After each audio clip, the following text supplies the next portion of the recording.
Welcome to Coming to New England. My name's Rebecca Normand, and today my guest is my mother. Thank you for being here. You're welcome. So, to start off, what's your full name? My name is Donna Marie Fournier Normand. All right. And when and where were you born? I was born March 5th, 1964, in Pawtucket, Rhode Island. All right, in Pawtucket. So, how did your family come to live in Pawtucket? Well, both of my sets of grandparents came from Canada, or French Canadian, and they ended up in Rhode Island, probably to work in the textile mills. I know my dad's father worked in a mill making tennis rackets. And they both settled in Pawtucket. My parents actually met when they were in grade school and got married later after my dad had gotten out of the Navy. They met up again and got married and settled in Pawtucket as well. All right. So, maybe you could describe your family members for me and their personalities. Okay, sure. Well, Dad was a true patriarch, ran a tight ship, was married to Mom, who was a little more quiet because she really couldn't get a word in edgewise.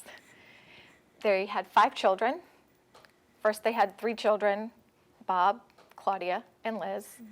When Liz was 7 years old, they were going to have another child. And that's when they moved to the family house that I grew up in. And they actually had twins.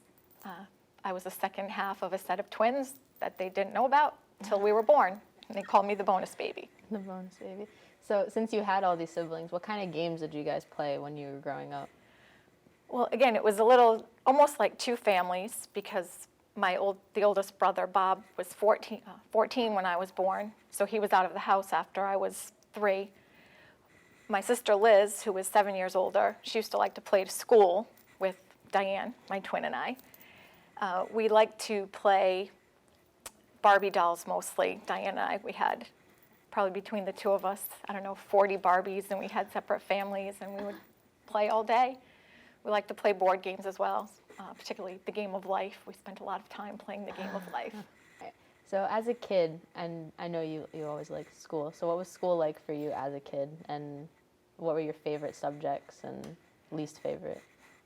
Well, school always was fun for me. We used to have a lot of fun with the neighborhood kids. We would walk to school together, and Diane and I, of course, we did everything together.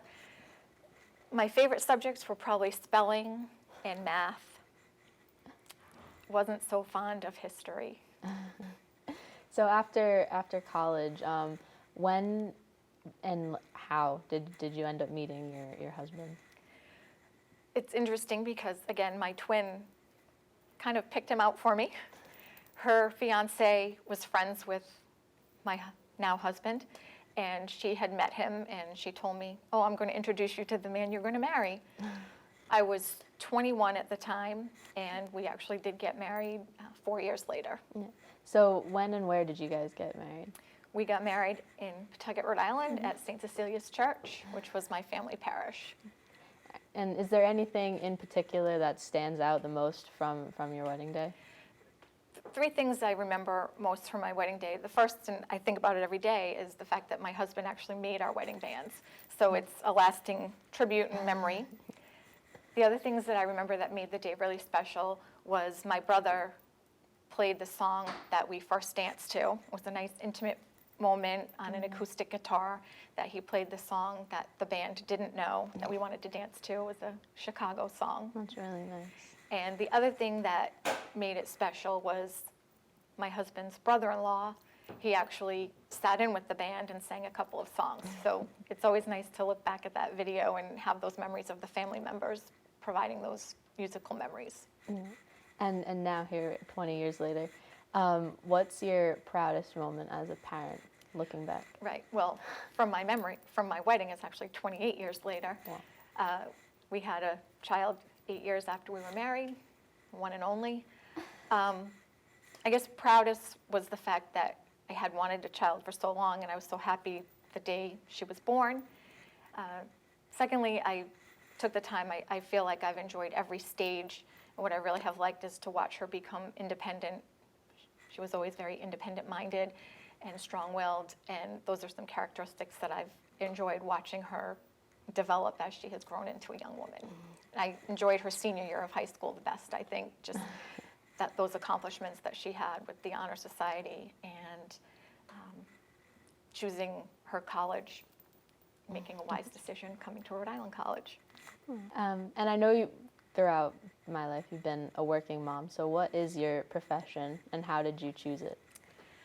I feel like it probably chose me. I did graduate from Rhode Island College with a degree in management, and all through college I was working at Newport Creamery on the weekends and nights.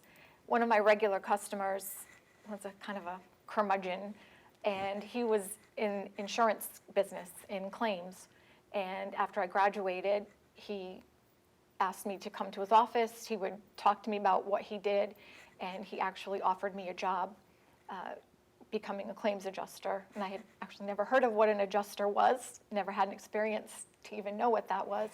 But he taught me a lot from the ground up. He was a mentor for me and taught me how to investigate claims and evaluate and settle and the whole insurance process. And I have since progressed in that insurance claims field and am now the director of claims at Beacon Mutual Insurance Company, where I manage a department of 55 people.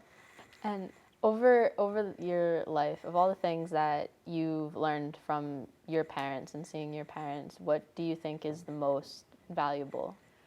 I think the strong work ethic that they displayed. I can't ever remember my parents calling out sick, just going to work every day, providing for the family. And for you personally, what accomplishments are you the most proud of in your life? Aside from the family that I've created and have with my parents and siblings, I would say the fact that I've progressed in my career, and then actually, while I was working full-time and being a mom, went back to school and got my MBA. That's really awesome. And today, how do you think the world is different from when you were a kid? Very different. When I was a kid, it was very free. My mother could let us go out in the morning and we would ride our bikes everywhere, all over the city, and not have to come back until dinner time and not have to worry about where we were or who we were with.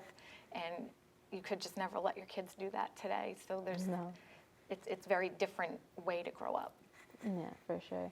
And are there any world events that had a really big impact on you?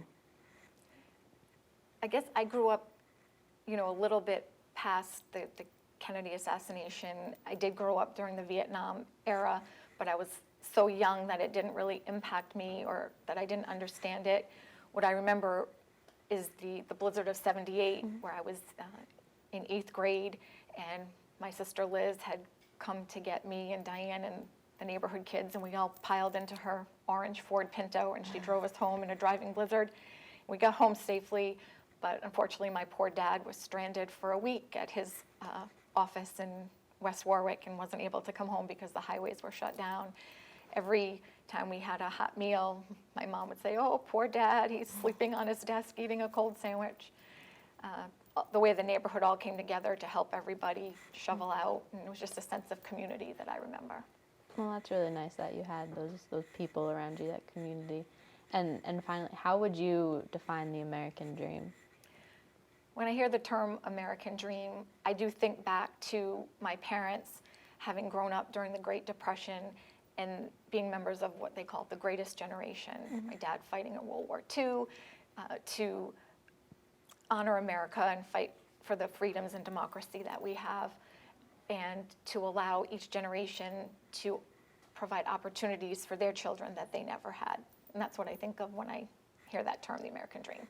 Oh, that's really awesome. It's been my pleasure to interview you today. Thank you so much again for being here.